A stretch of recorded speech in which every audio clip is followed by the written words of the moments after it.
Bonjour et bienvenue à cette capsule de modélisation statistique. Léo Belzile au microphone.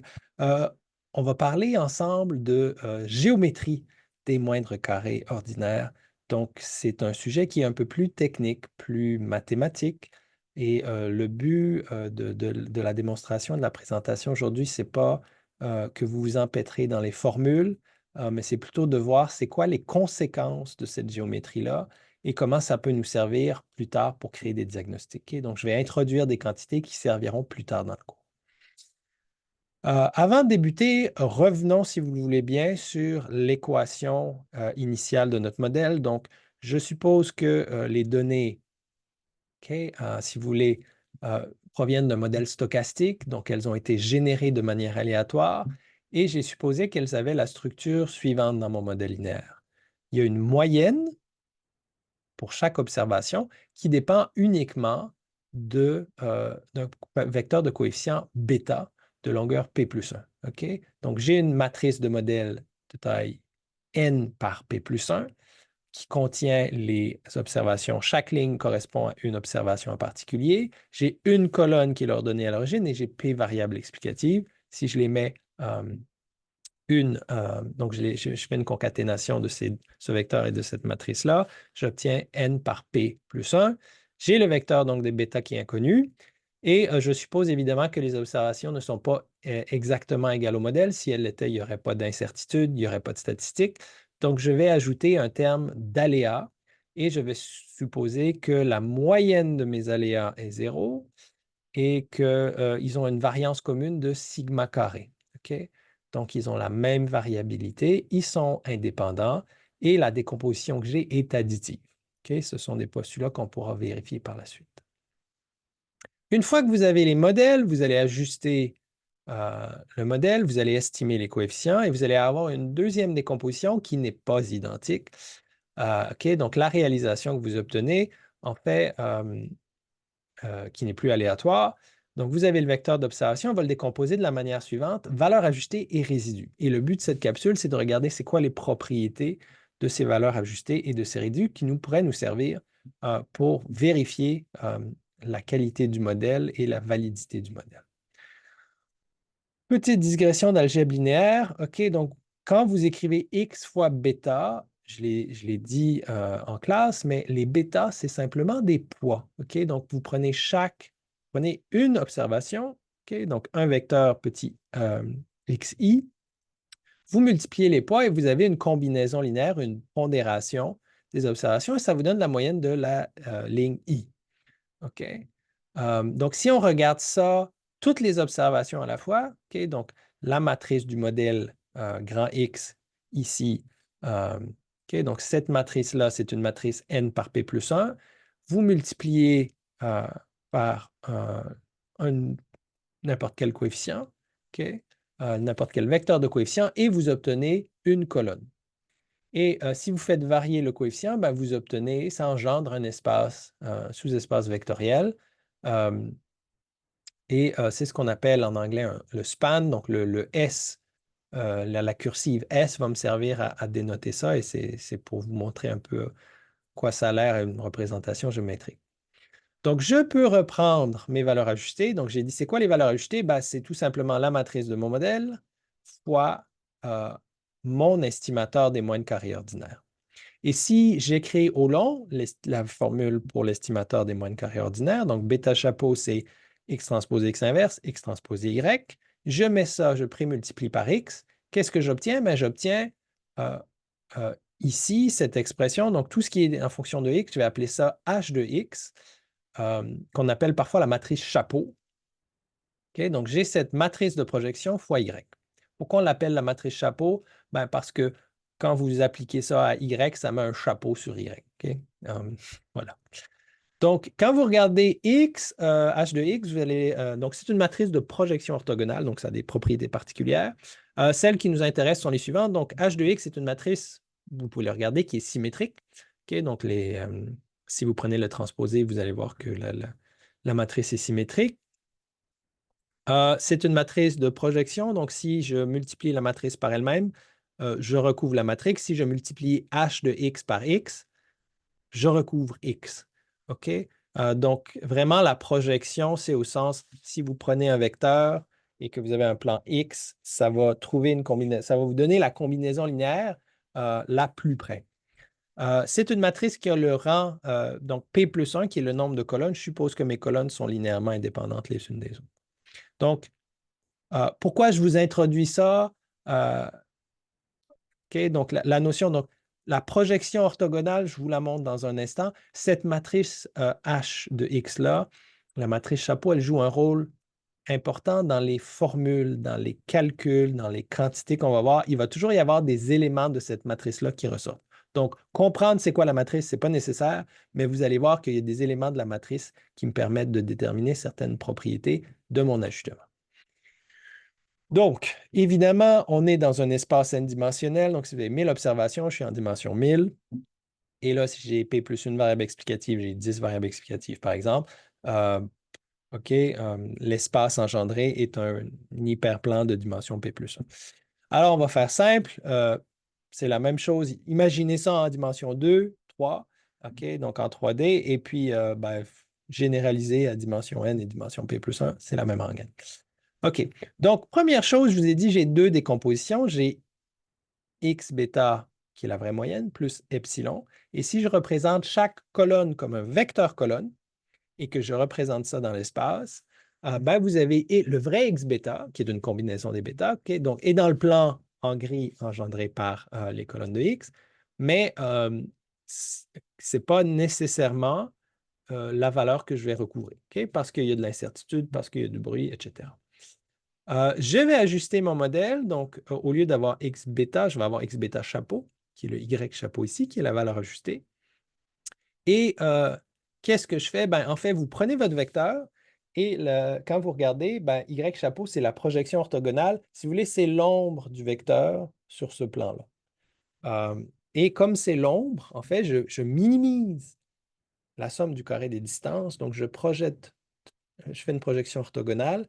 Je me retrouve en fait avec donc y qui est y chapeau plus résidu, mais les résidus sont orthogonaux à y chapeau. C'est-à-dire, si vous aviez pensé en 2D, il y a un angle droit entre ces deux vecteurs-là. Okay? Donc, y chapeau et E, ça définit un triangle rectangle, okay? Et y chapeau et E sont perpendiculaires, orthogonaux l'un à l'autre. On peut voir ça avec des calculs. Donc, je vais commencer par la deuxième ligne. Les valeurs ajustées et les résidus ordinaires ne sont pas corrélés. Si vous calculez leur produit scalaire, vous obtenez 0. Okay? Donc, je le fais ici, corrélation en ligne 6, corrélation entre les résidus du modèle et les valeurs ajustées. Si vous faites ce calcul, vous obtenez 0,0001501. Okay? Donc, ça, c'est d'un point de vue ordinateur, c'est exactement 0. C'est simplement la précision numérique. La même chose, puisque les erreurs sont orthogonaux au plan, toute colonne de x est aussi orthogonale, donc le produit scalaire entre n'importe quelle colonne de x et le vecteur de résidu est 0, ce qui fait que leur corrélation est nulle. Okay? Donc, vous pouvez faire le calcul. Donc, j'ai enlevé l'ordonnée à l'origine parce que l'ordonnée à l'origine, si vous faites le calcul de la corrélation, le vecteur de 1 n'a aucune variance, donc ça vous retourne un message d'erreur. Mais vous pouvez voir aussi donc, la première colonne dans ma matrice de modèle. Et ça marche même si vous avez enlevé l'ordonnée à l'origine, pourvu que vous avez l'équivalent. 1 est dans la matrice, donc si 1 transposé E égale 0, c'est-à-dire que la somme des erreurs est 0, ce qui veut dire que la moyenne des erreurs est 0. Et c'est somme toute une propriété qui est désirable parce que pourquoi est-ce qu'on met une ordonnée à l'origine? On a supposé que notre modèle était systématiquement pas à côté de la plaque. Les erreurs, okay, donc les aléas, la version aléatoire que je ne connais pas, avaient une moyenne théorique nulle. Quand j'ai fait mon ajustement de modèle, j'ai imposé que les résidus ont une moyenne empirique de 0 également. Okay? Donc, on va se servir de ça. Pourquoi? Vous pouvez faire un graphique. Donc, premier type de graphique, vous pourriez dire, si je fais une régression entre Y chapeau et donc les résidus E en fonction de Y chapeau, c'est ce que vous voyez dans le panneau à gauche, et que vous faites une droite de régression, vous ajoutez un modèle régression linéaire simple. Donc, bêta 0 plus bêta 1 fois Y chapeau. Comme Y chapeau et les erreurs ont une corrélation nulle, la pente est 0. Deuxième chose, comme les résidus sont orthogonaux et ont moyenne 0, l'ordonnée à l'origine est aussi 0. Donc, dans ce genre de diagramme-là, ça va nous servir à vérifier le postulat de linéarité. On regarde s'il reste des tendances, s'il y a des formes suspectes dans les Y, dans la distribution des Y. Ça doit être dû à des interactions, à des termes non linéaires, et on va pouvoir les recouvrer. Vous pouvez faire ça en fonction de Y chapeau. Vous pouvez aussi prendre n'importe quelle colonne de X. Donc, si je vous montre les résidus pour le donné collège en fonction du nombre d'années de service, et on voit encore la même chose. J'ai ajouté une droite de régression, j'ai tracé la droite, pente 0, ordonnée d'origine 0. Et on voit ici qu'il n'y a pas vraiment de... Donc, il y a plus de X, il y a plus de gens qui ont peu d'années de service, hein, beaucoup de professeurs adjoints notamment, mais il n'y a pas nécessairement de forme ou quelque chose qui ressort. Donc, cette propriété-là, cette orthogonalité-là, ça sert essentiellement dans les diagnostics graphiques. Autre chose qui est une propriété qui découle de la géométrie, si vous avez les colonnes, donc si vous avez deux matrices de modèles qui engendrent le même espace, sous-espace vectoriel, les prédictions vont être les mêmes, les valeurs ajustées vont être les mêmes. Okay? Donc, je vous fais une démo. J'ai pris mon modèle A pour les données collège. Pour faire une démonstration, je vais juste prendre sexe, échelon et service. Donc, sexe et échelon sont des variables catégorielles, sexe et binaire. Dans le modèle B, c'est le même modèle, sauf que je change la paramétrisation. J'enlève l'ordonnée à l'origine, donc le 0 plus. Donc, sexe, je vais avoir deux colonnes, sexe femme et sexe homme, mais 0, 1, 1, 0. Et quand je les additionne, j'obtiens ma colonne de 1, donc c'est équivalent. J'ai changé la paramétrisation pour échelon pour que la moyenne des coefficients qui soient retournés soit 0. Okay? Donc, vous pouvez voir quand je regarde ligne 8, ici, colonne échelon agrégé, versus là, ce n'est pas les mêmes données, mais c'est équivalent. Et finalement, autre chose, je vais échelonner, réduire service. OK, donc je vais, centrer, réduire la variable. Je soustrais la moyenne, je divise par son écart type. Je passe de 18 années de service à 0,3 écart type de service par rapport à la moyenne ici. Donc, ce n'est pas les mêmes valeurs numériques, mais comme c'est tout ce que j'ai fait, c'est transformation linéaire, etc., je me retrouve avec les mêmes valeurs ajoutées. Donc, si je compare les valeurs ajoutées du modèle A et du modèle B, elles sont exactement numériquement égales. Donc, c'est utile, peu importe comment vous paramétrez le modèle. Évidemment, ça change l'interprétation des coefficients, mais ça ne change pas la sortie. OK? Donc, cette invariance-là, ça découle des propriétés géométriques de ça. Autre chose, donc j'ai défini Y chapeau comme étant H de X fois Y. Donc, j'aurais pu écrire identité fois Y, ça donne Y. Si je fais identité moins H de X plus H de X, je recouvre les erreurs et les valeurs ajustées. Okay? Donc, mes erreurs, mes résidus, ici, E. OK? Donc, si j'ai supposé que, par exemple, les données suivaient une loi normale, donc Y ici, c'était une variable, donc la IM observation était une variable normale de moyenne XI, bêta et de variance sigma carré, je peux montrer, en fait, comme c'est une transformation linéaire, hein, vous avez I moins H de X, c'est des pondérations des Y. Les Y étaient normaux, la somme, les convolutions normales suivent une loi normale. Donc, je pourrais démontrer formellement que I suit une loi normale de moyenne 0, ça c'est bien, mais de variance sigma carré fois 1 moins HII, et HII, c'est les éléments de la diagonale de ma matrice chapeau. Donc, puisque les HII ne sont pas tous les mêmes, vous avez ce qu'on appelle, ça vient du grec, mais on parle d'hétéro-schédasticité. Hétéro, différent, skédastique, variabilité. Okay? Donc, la variance, c'est un terme scientifique savant, juste pour dire que la variance des observations est différente.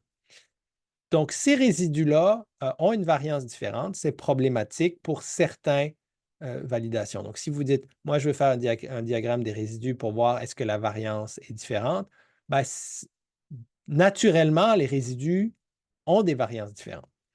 Donc, ce n'est pas nécessairement le bon outil. Donc, on va traficoter un peu nos données pour essayer de restandardiser pour qu'il y ait une même variance. Okay? Donc, il va falloir avoir une alternative.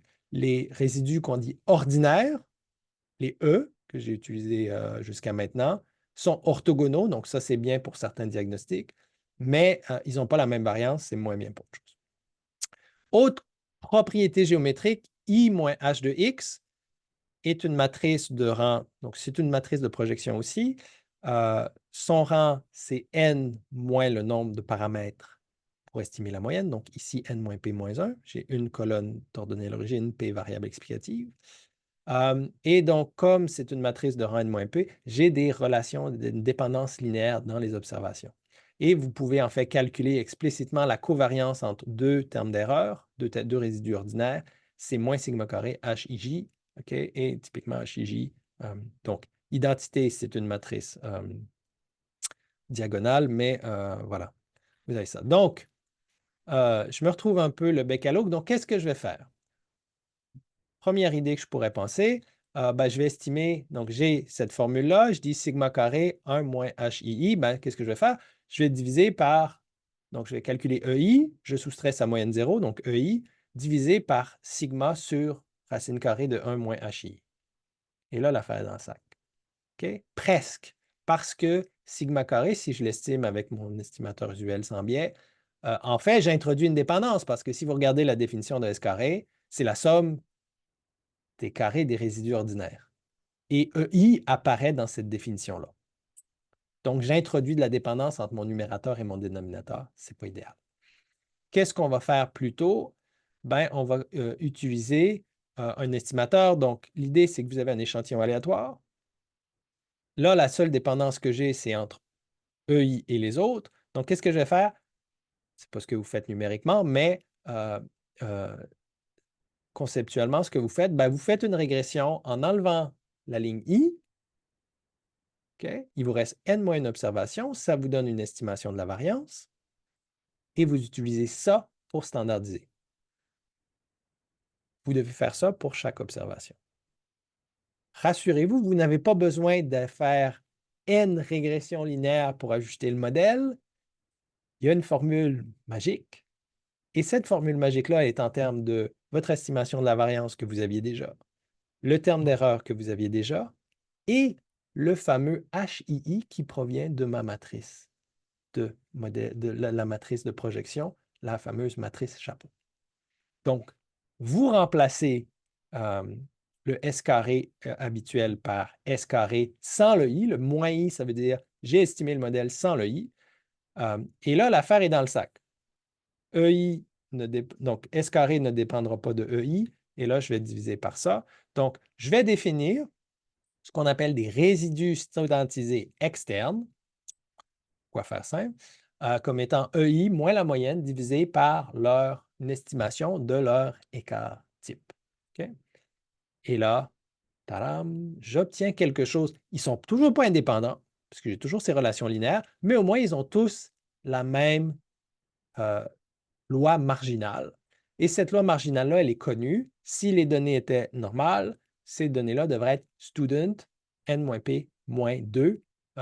Normalement, j'aurais n-p-1. Le n-p-2 vient du fait que ben, quand j'ai estimé la variance, j'avais enlevé une observation. Okay? Donc, on va utiliser ces résidus student-là, notamment pour faire des diagrammes quantile-quantile.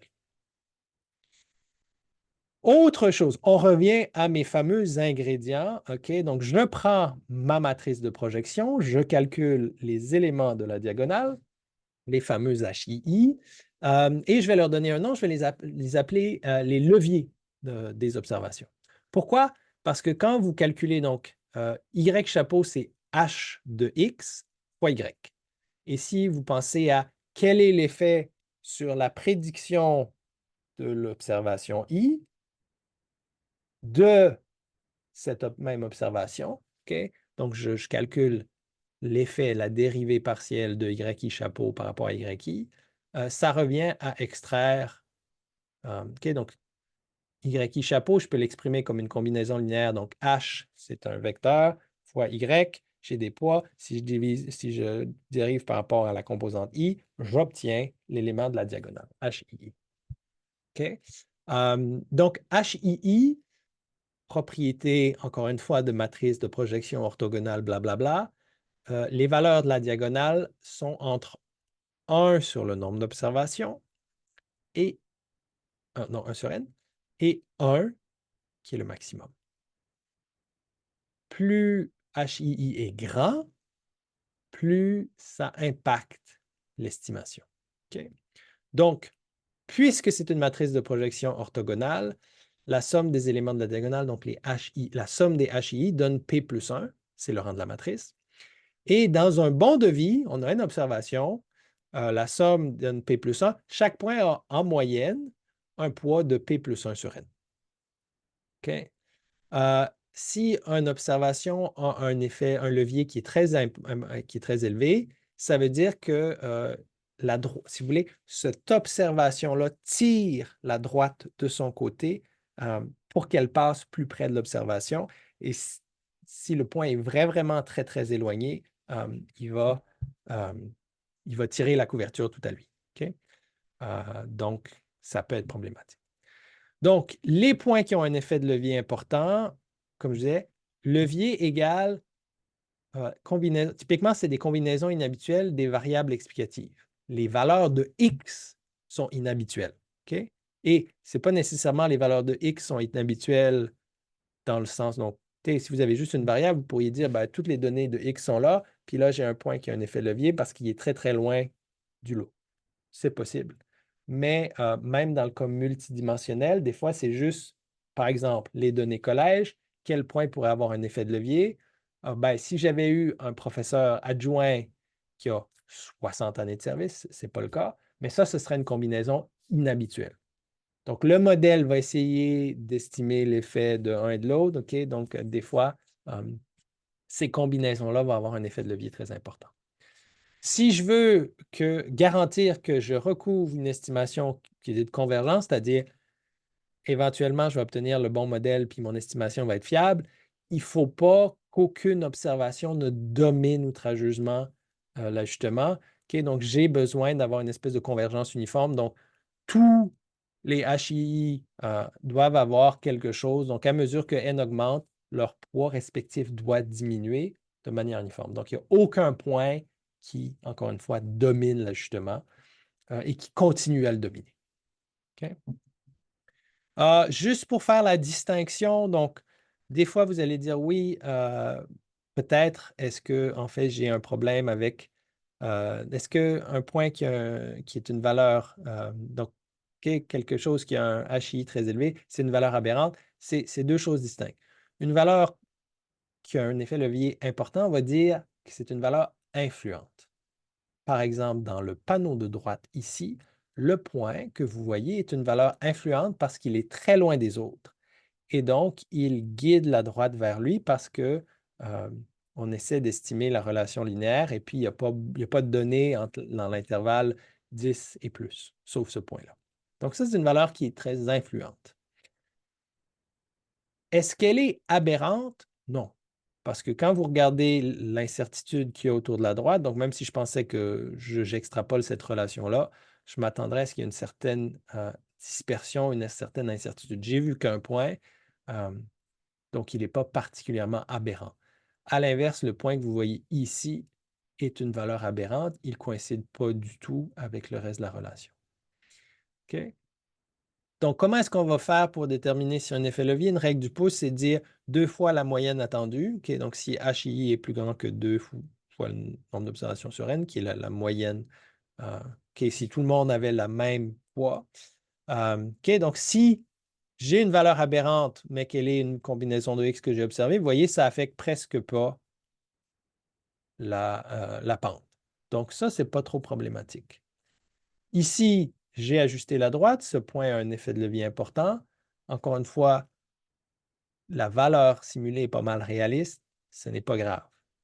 Là où il y a danger, c'est si j'ai un point qui est très, très loin du lot, qui a un effet de levier important. Donc, c'est une valeur à la fois influente et aberrante. Donc, si vous aviez une observation qui était là où est mon curseur, ben, il est possible que la droite ajustée en fait une pente négative et passe complètement à côté de la relation. Okay? Donc, c'est l'enjeu ici qu'on a avec ces combinaisons-là. Donc, il va falloir ajuster le modèle et étudier un peu, voir quelles observations ont un effet de levier important et pourquoi. Comment est-ce qu'on va faire ça? Bien, on va typiquement mesurer la distance de Cook. Donc, la distance de Cook, qu'est-ce que c'est? Ben, ça mesure à quel point l'ajustement dépend de l'observation. Et donc, on va estimer mes paramètres du modèle sans l'observation I. Encore une fois, il y a des formules pour le faire, vous n'avez pas besoin de réajuster le modèle. OK, donc, disons que j'ai bêta chapeau moins I, donc j'ai ajusté le modèle avec toutes les observations sauf la ligne I. L'observation a été enlevée. J'obtiens les prédictions de tout le monde.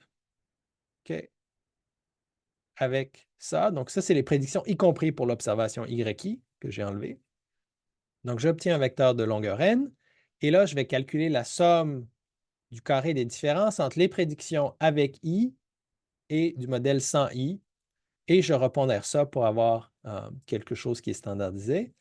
OK? Et comme je vous ai dit, vous n'avez pas besoin de réajuster le modèle. Il y a une formule, donc l'équation complètement à droite.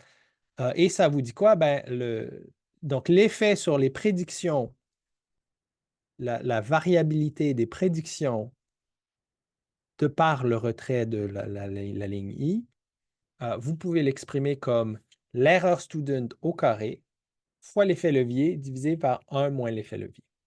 Donc, qu'est-ce qui se passe? Ce terme-là, quand R est grand, donc vous avez une valeur, il y a un grand résidu, ça peut être une valeur aberrante, la distance de Cook va être très grande. Si vous avez un HII, l'effet levier qui est aussi grand, okay, donc normalement, c'est quelque chose comme proportionnel à n, nombre d'observations. Si vous êtes, par exemple, près de 1, le terme dans le dénominateur ici va exploser et ce terme-là va être grand. Donc, si HII ou le résidu student est grand, la distance de Cook va être grande et ça va nous servir aussi de diagnostic. C'est ce qui complète cette capsule. Donc, ce qu'il faut retenir, ce n'est pas tant la géométrie, les formules et autres, mais simplement les propriétés. Le fait que si vous faites une régression des résidus en fonction des valeurs des résidus en fonction des valeurs ajoutées, ben, ça nous permet de voir, il ne reste plus rien, il n'y a aucune relation linéaire résiduelle. Donc, si je vois quelque chose dans le graphique localement, ben, c'est parce que mon modèle n'est pas suffisamment flexible. De la même façon, si vous voulez voir l'impact des points, OK, toutes les quantités, tout ce qu'on va générer, OK, le logiciel va calculer ça, mais la notion de cette matrice de projection-là encode beaucoup d'informations sur quel est l'impact d'un point, quelle est la variabilité des observations, ainsi de suite. Okay? Donc, ça va nous servir pour les diagnostics graphiques. Je voulais introduire ces notions-là, vous les avez maintenant. Merci de votre écoute.